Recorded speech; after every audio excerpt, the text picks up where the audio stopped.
NFL scouts rank the top 10 quarterbacks going into this league. By and large, I not only agree with the list, but I mostly agree with the order. Mahomes 1, Burrow 2, Allen 3, Lamar 4, Matt Stafford 5, Justin Herbert 6, C.J. Stroud 7, cross your fingers on health, Aaron Rodgers 8, Jared Goff 9, Dak Prescott 10. 9 of 10 I agree with. I would not have Dak Prescott in the top 10. This feels like fear. People around the NFL, they're fearful of the regression you may see with Jordan Love. I'd love to see another 4 or 5 games. Jordan Love is better than Dak. You did watch a 27-0 lead in Dallas with a much younger team, full of guys 1 and 2 years out of college. He's more fluid. He's got a better whip as an arm. He moves better, fewer injuries. I mean, it wasn't close. Dak in that game looked anxious. He looked overwhelmed. He wasn't very accurate. He missed open receivers. You can't watch that game and tell me Dak is more talented, raw talent, than Jordan Love. And Jordan Love has better coaching, and he's got better arsenal of weapons at tight end and wide receiver. Jordan Love's going to be better than Dak Prescott. Folks, how long do you have to see something? How long do you have to watch a movie before you're like, this stinks? I always think that when I watch movies. If you can't get the first 12 to 15 minutes right, I'm out. That's all I give a Netflix or an Amazon Prime show. I'm going to give you 8 to 12 minutes. That's your shot to get me. If you watch a Narcos, if you watch Mindhunter, you can tell from the writing 10 minutes in, this is a good series. If you can't get me in the first 8, what's the middle of it going to look like? What's the ending going to look like? How many years do you have to see Dak be really great in the regular season against bad teams in his division? He doesn't beat good teams, because against good teams, you have to be better and more precise and elevate teammates. If you go look at last year's final 10 starts, including the playoffs, Jordan Love was outstanding. 3rd in the entire league in completion percentage. 1st in touchdown interception ratio. That's with kids at wide receiver and tight end. Kids and a young O-line. 1st in passer rating. 2,600 yards.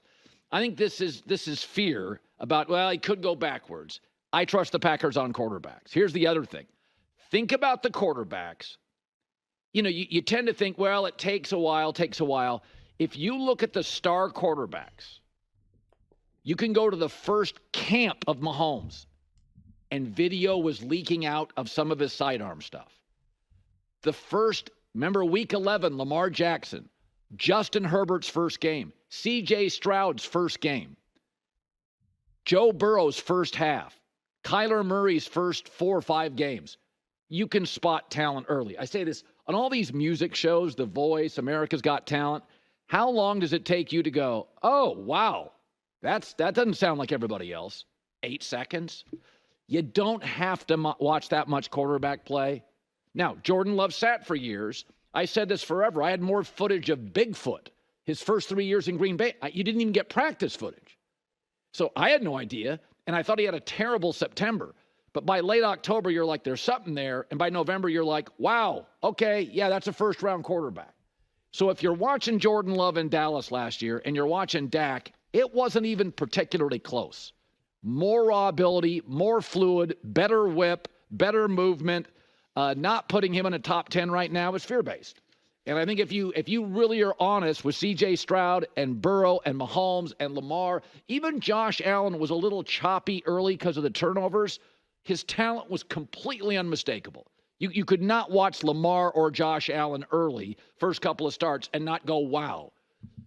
Okay, so this is actually really funny because as a lot of Packers fans will know that Colin was not high on Jordan Love and how he was saying, leaked footage of Mahomes and all of this. And that's why he kept saying Jordan Love's not good. Because he said if he was good, you would see footage of it. They're purposely hiding him. They know he's not good. He's bad. I'm hearing from other players that he's not good. He's not good. He's not good.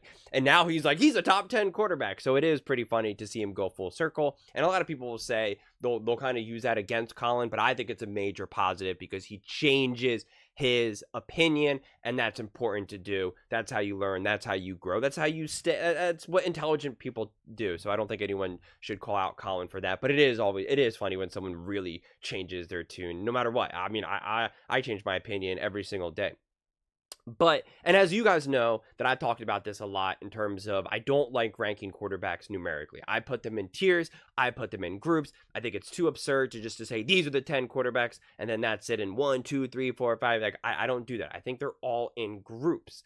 And if we just want to use this general top 10 quarterback, but use the word top 10 as not so definitive as 1, 2, 3, 4, 5, 6, and just say the top quarterbacks in the NFL, Jordan Love is absolutely there. I mean, he's absolutely there. Even if we want to use the top 10 number and actually be true to the 10, he is also top 10 as well. I think you could replace him with Dak. But if you want to just say top quarterbacks, then you can keep Dak in there. But then you definitely have to add Brock Purdy, and you definitely have to add Jalen Hurts. So it's just always interesting. And I know a lot of people are going to complain and freak out about, I can't believe Justin Herbert's up there, and what about Jared Goff and this and that. You know, people take such issue, and it is always funny because I see a lot of people don't think that Josh Allen's that good. They say Joe Burrow is a bust. They say Lamar Jackson chokes. Matthew Stafford throws a lot of interceptions and was carried by the Rams defense or whatever. Justin Herbert only had one good year. CJ Stroud only had one good year, right? Like, it seems like everyone says something negative about all these players except for Patrick Mahomes, and maybe only like the super haters of Mahomes will say he's carried by the Chiefs or Andy or, you know, Kelsey, whoever.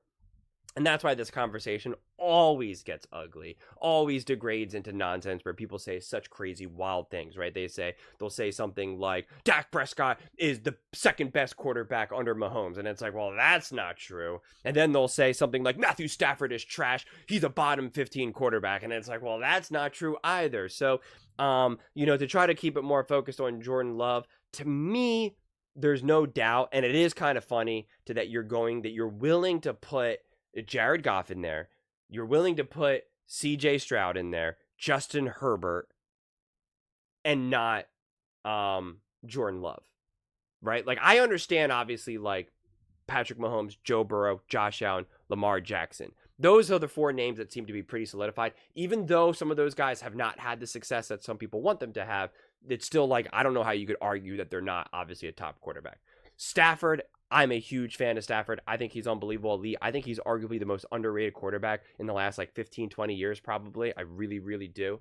And then now we get into the list where people start to like kind of like, well, what the heck? Justin Herbert, he's not that good. He had one good year. And then CJ Stroud only had one good year. Then like, look what he did against the Ravens. Aaron Rodgers is an interesting one because we know how elite he hasn't been in the past. And so now this is always a question of like, well, are we talking about, is he a top 8 quarterback today, right now? Because if Colin agrees with that, and a lot of people can accept that he is indeed top 8 quarterback, then I don't understand why people are so low on the Jets. Like, if you think that Aaron Rodgers is a top 8 quarterback, then you have to think the Jets have a true chance at making the AFC Championship game. So it's like, I don't understand like why we can't, you know, decide where we want to put Aaron. But again, I understand the debate because you're like, well, he's coming back from injury. Who is he? What's going on? This, that, and the third.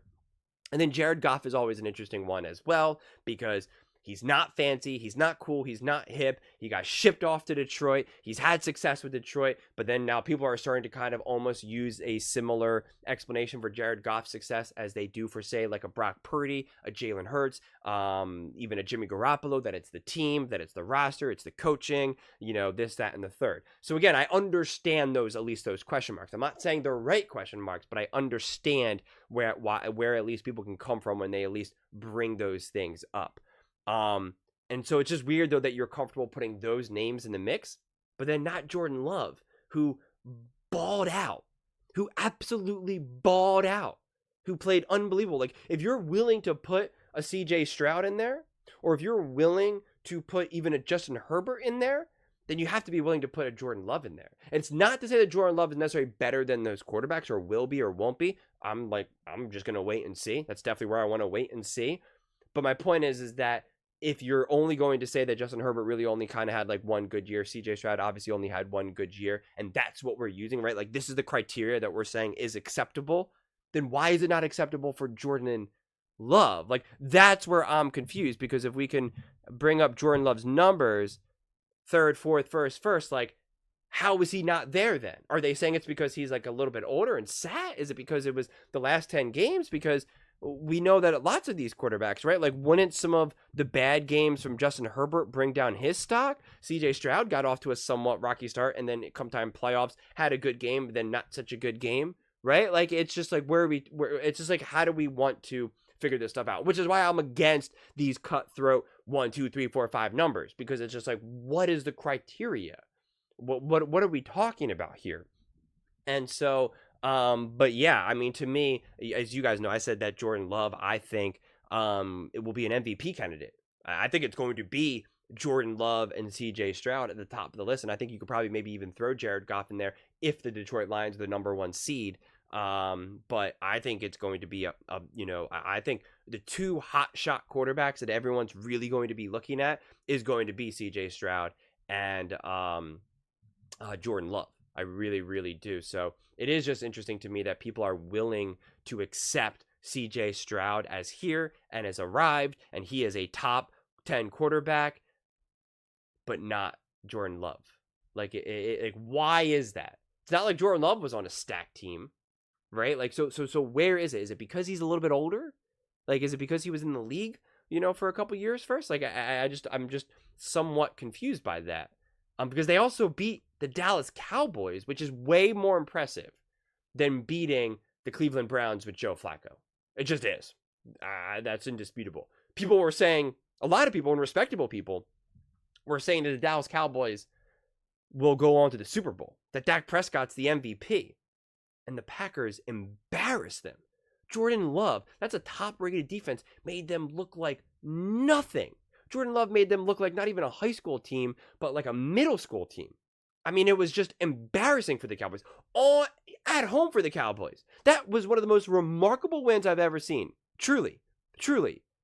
And like, that doesn't mean anything for the top 10. Like, they just think that that was a fluke.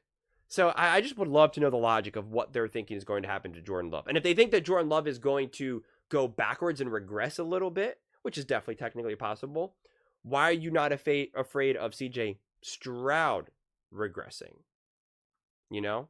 Why are you not afraid of maybe even Jared Goff kind of taking a step forward, step backwards? Like, a lot of times when we see these quarterbacks or these seasons go really high and have a great year, we can see other people come back, even if they've been in the league for a longer period of time. Derek Carr comes to mind. Carson Wentz comes to mind, right? These weren't necessarily like their first year one-hit wonders. It took them a minute to kind of get settled, and then they kind of regressed. You could make the argument, I don't make this argument, but people can. Josh Allen has regressed from his top year in like 2001, I think it was. So then why would you not bring Jared Goff down? And Aaron Rodgers is injured, and people say that Aaron Rodgers hasn't played great football for the last 3 years, so it's just interesting why Jordan Love is left off. Like, that's really what I'm ultimately trying to figure out.